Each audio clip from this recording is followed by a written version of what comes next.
Imagine your day. You wake up, check your phone, drive to work. Your car's license plate is scanned by cameras along the highway. At the store, your credit card purchase is logged. You post a photo online, sharing a moment with friends. Each of these actions seems small and disconnected. But what if they weren't? What if every digital breadcrumb was being collected, sorted, and analyzed? This is not a distant future. This is happening right now. Massive invisible systems are being built to track us. They connect our digital lives in ways we cannot see, creating a detailed picture of who we are, where we go, what we believe. This new reality is powered by artificial intelligence. Powerful software platforms are ingesting vast streams of data from countless sources. Government databases, social media posts, financial records, private messages. The goal is to create a complete profile of individuals. This technology is sold as a tool for safety and security. It is meant to find threats before they happen. But it also creates a world where everyone is under constant watch. Every person becomes a data point. They are subjects to be monitored and managed by unseen algorithms and by powerful organizations. This raises fundamental questions about our freedom. The companies building this technology operate in different ways. Some, like OpenAI, are known for creating AI models. They can write, they can code, they can create art. They are public-facing and engage in discussions about how to regulate AI safely. They talk about ethics and responsible development. Their work focuses on the capabilities of the AI itself. They participate in government panels. They contribute to policy frameworks. They present themselves as partners in building a safe future with artificial intelligence. Their focus is on ensuring AI systems are aligned with human values and do not cause harm. Then there are companies like Palantir Technologies. They are not building the AI you interact with directly. Instead, they build the underlying infrastructure that governments use for surveillance. They are the architects of the systems that connect all the data points of your life. Their software is the engine that drives modern digital surveillance. They operate largely in the shadows, hidden behind government contracts and corporate secrecy. While one side of the industry discusses the ethics of AI, the other side is rapidly deploying it for mass tracking. This creates a dangerous divide in our society. The technology of surveillance is moving much faster than our ability to control it. To understand the divergent paths of AI governance, we must first examine where and how influence is wielded. For a company like OpenAI, engagement with the world happens in a highly visible public theater of ideas and policy. This is a deliberate strategy, born from the recognition that a technology with the power to reshape society cannot be developed in a vacuum. It requires a social license, a foundation of public trust and understanding that must be actively cultivated. The company actively participates in global summits, sharing stages with world leaders. It is a fixture at academic conferences, engaging with the sharpest minds in computer science and ethics. And it holds open forums on AI governance, inviting scrutiny and debate. Each appearance is a performance, a carefully calibrated act of public reasoning. Its leaders write op-eds for major publications, framing the narrative around artificial general intelligence. They give extensive interviews, seeking to demystify their work. They publish detailed, often technical blog posts, explaining their approach to safety, alignment, and the need for forward-thinking regulation. This entire strategy is designed to shape the public narrative and influence the creation of broad-based policy frameworks. By being a constant vocal presence, OpenAI aims to set the terms of the debate, ensuring that the future rules of AI are written with its vision and capabilities in mind. In this theater, OpenAI acts as a public intellectual for the entire AI space. It contributes to the global conversation about the rules that should govern all AI developers, not just itself. Its engagement is proactive and aimed at establishing industry-wide standards and norms, from safety protocols to deployment ethics. The company is positioning itself as a responsible thought leader, a partner to governments helping to write the rulebook for an entire technological field. Palantir, by contrast, engages in a much more private and exclusive theater. Its audience is not the general public, but a select group of powerful individuals within the state apparatus. This is the world of government procurement and executive contracting. Here, influence is not wielded on op-ed pages, but in classified briefings and secure video conferences. The key interactions are product demonstrations for military commanders and intelligence officials, showcasing capabilities that will never be detailed in a public blog post. The primary form of engagement is the government contract, a legally binding agreement that defines the scope of its work in minute and often secret detail. These documents are the real manifestos, the true expression of the company's purpose and power. This entire process is largely opaque, deliberately hidden from public scrutiny by layers of commercial and confidence clauses, complex contracting vehicles, and national security classifications. Transparency is not a goal, it is an obstacle to be managed. Palantir's role is not to debate policy in the abstract, but to provide concrete technological solutions to government agencies operating under existing executive authority. It doesn't ask what the law should be. It provides the tools to execute the law as it stands. Its theater of engagement is the corridors of power, the secure facilities, and the forward operating bases, not the public square. This fundamental difference in approach leads to two very different roles in the ecosystem of governance. OpenAI plays the role of a policy stakeholder. It is one voice among many: academics, civil society groups, human rights organizations, and other companies, all contributing to the slow, messy, deliberative process of creating new regulations. Its influence is therefore soft, based on its perceived reputation, its technical expertise, and its ability to persuade others in the open marketplace of ideas. The company advocates for frameworks like the NIST AI Risk Management Framework and contributes to White House initiatives on AI safety. It seeks to be an architect of the rules, but it is ultimately subject to the laws that are passed. A regulated entity like any other, it operates firmly within the public policy arena, attempting to shape the rules that will eventually govern its own development and deployment activities. Palantir, however, functions more as a policy implementer. Its power is not soft, but hard, embedded in code and infrastructure. It operates downstream from the high-level policy debates, taking the finished product of law and executive orders as its starting point. While it may submit formal responses to regulatory inquiries, its core business is to execute the directives of government agencies. Through its deep-rooted contracts with bodies like ICE and the Department of Homeland Security, it translates policy into practice. In doing so, it becomes the de facto instrument of policy. The abstract language of a directive is made real through the clicks and queries on its platforms. The technical capabilities of its software come to define the practical limits of government action, whether in surveillance, immigration enforcement, or military operations, often outpacing the abstract discussions happening in regulatory circles.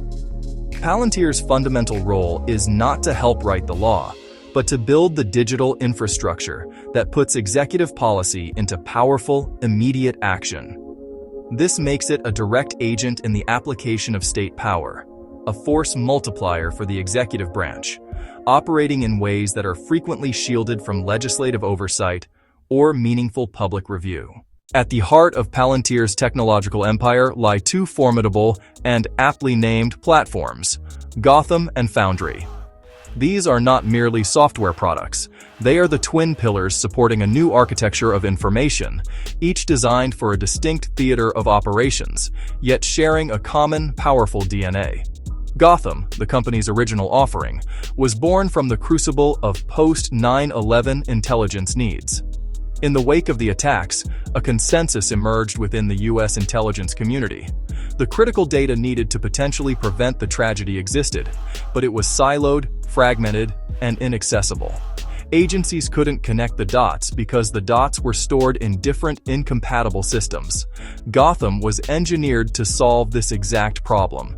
It was designed specifically for the defense and intelligence communities to map and dismantle complex, asymmetric threats like terrorist networks. At its core, Gotham is a data fusion platform. It allows analysts to integrate vast quantities of structured data, like spreadsheets, flight manifests, and financial records, with unstructured information such as emails, informant reports, and intercepted communications. It doesn't care about the original format. Its purpose is to ingest everything and find the signal in the noise. Once the data is ingested, Gotham excels at creating intricate visual maps of relationships. It doesn't just show a list of names. It reveals the hidden architecture of a network, showing how individuals, organizations, events, and locations are interconnected through financial transactions, phone calls, or shared addresses. This platform is the digital equivalent of a classic detective's stringboard, but supercharged for the information age. It operates at a planetary scale with the ability to process and cross-reference billions of data points in near real time. It transforms analysts from passive observers, buried under mountains of reports, into active hunters. They can now navigate a dynamic web of information, testing hypotheses and following leads to uncover hidden threats and expose clandestine cells. As Palantir's ambitions grew, it expanded its client base beyond government intelligence into the commercial sector. Here, it encountered a similar yet distinct set of problems. Corporations weren't fighting terrorists, but they were battling inefficiency, fraud, and siloed information. This led to the development of Foundry. This platform was engineered to solve the complex data challenges faced by large corporations.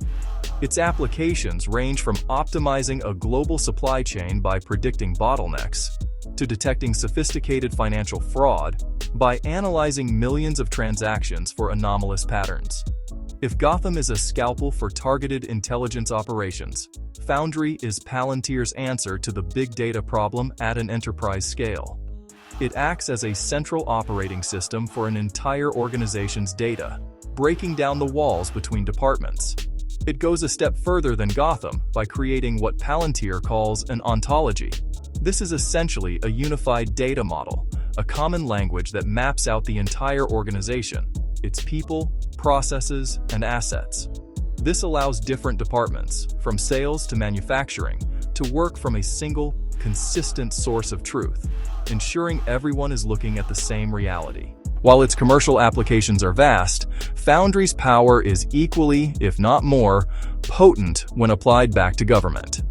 It allows different agencies, health, justice, immigration, social services, to seamlessly merge their vast and disparate data sets into one coherent, analyzable whole, creating a comprehensive digital picture of the state and its citizens.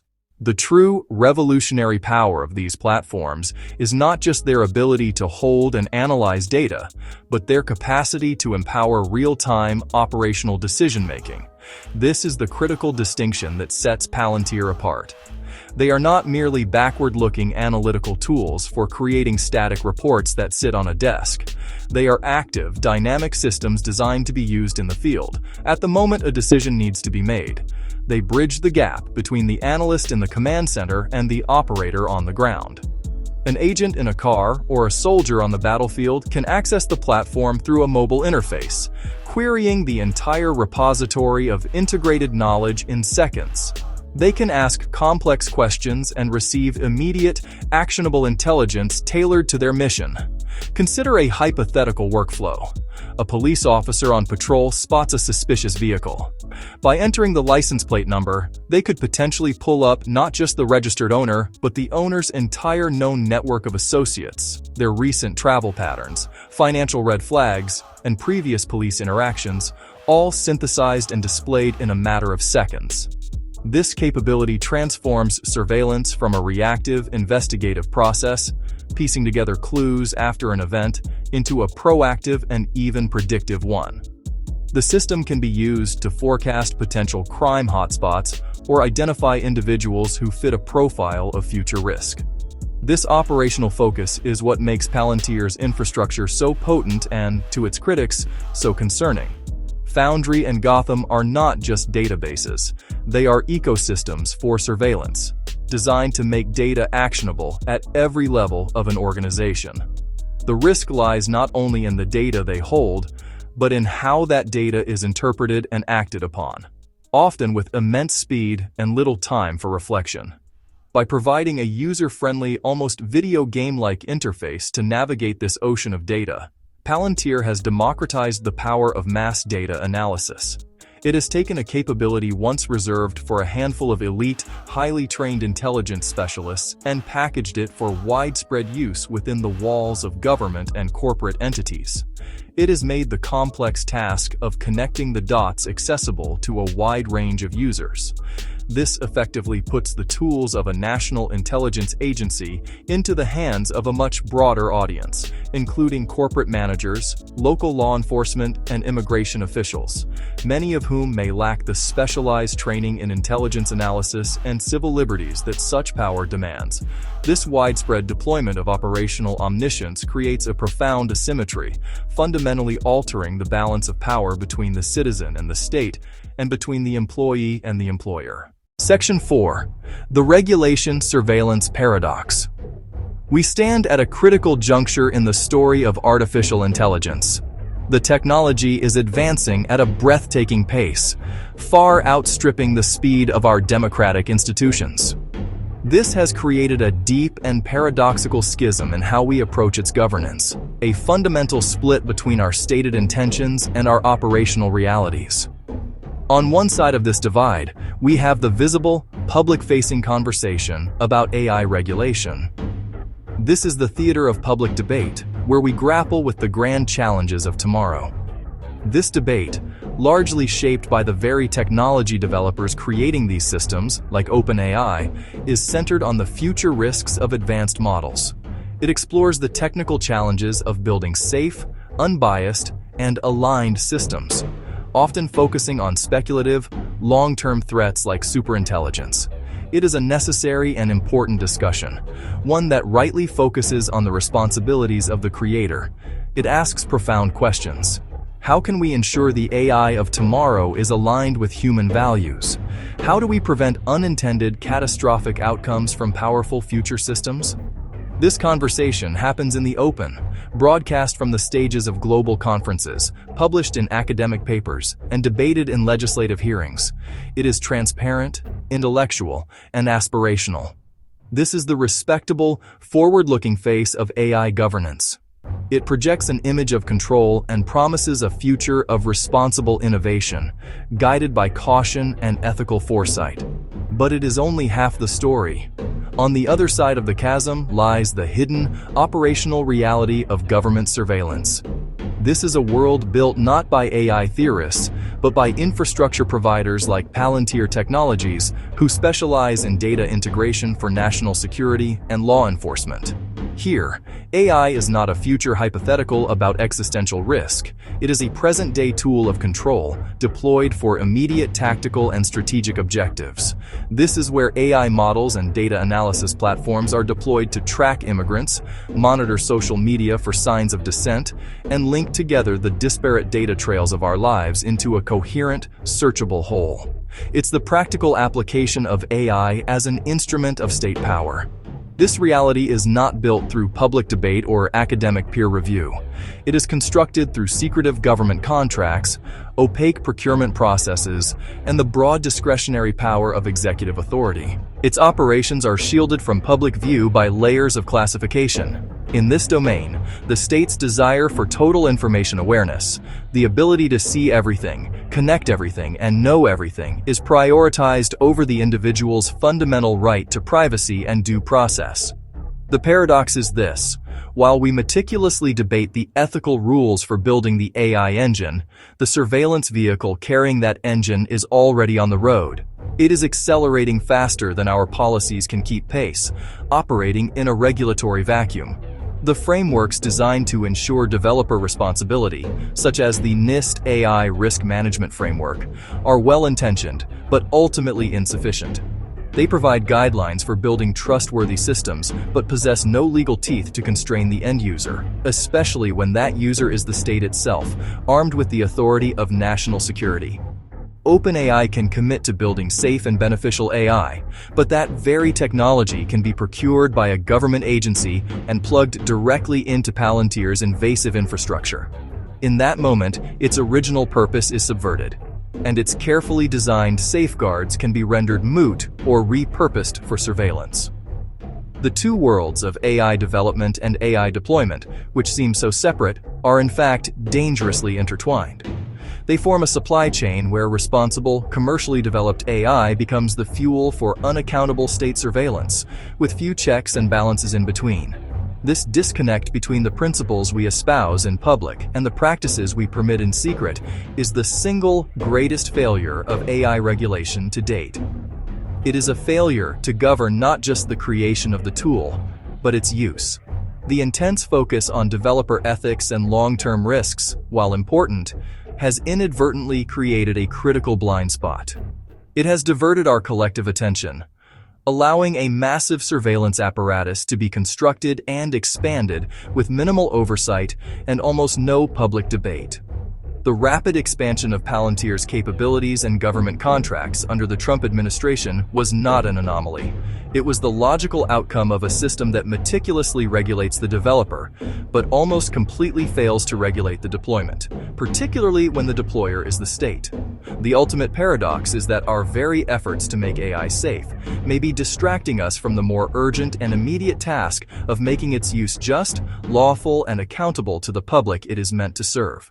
To bridge the dangerous gap between AI regulation and surveillance reality, we must move beyond abstract principles and implement urgent, concrete policy reforms. This begins with radical transparency. All government contracts for surveillance systems and data analysis platforms must be made public. Second, we must mandate strict rules for data provenance and quality. Systems like Immigration OS, which are designed to ingest data regardless of its accuracy, should be illegal.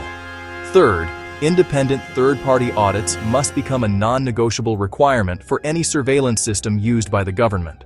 Finally, we need to establish bright-line limits on the deployment of these technologies for civilian use. The mass, indiscriminate collection of data, whether from social media or license plate readers, for the purpose of general surveillance must be prohibited.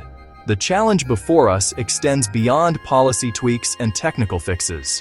It is a fundamental struggle over the future of democracy in an age of ubiquitous data and intelligent machines.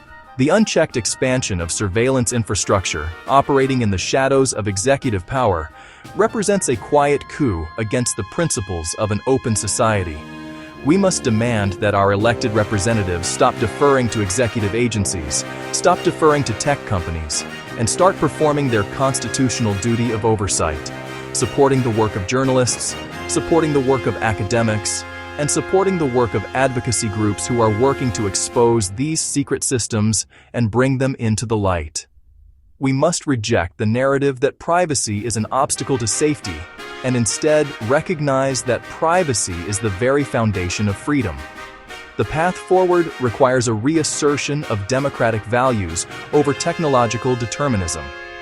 We have the power to draw lines, to set limits, and to decide that some technologies are simply incompatible with a free and just society.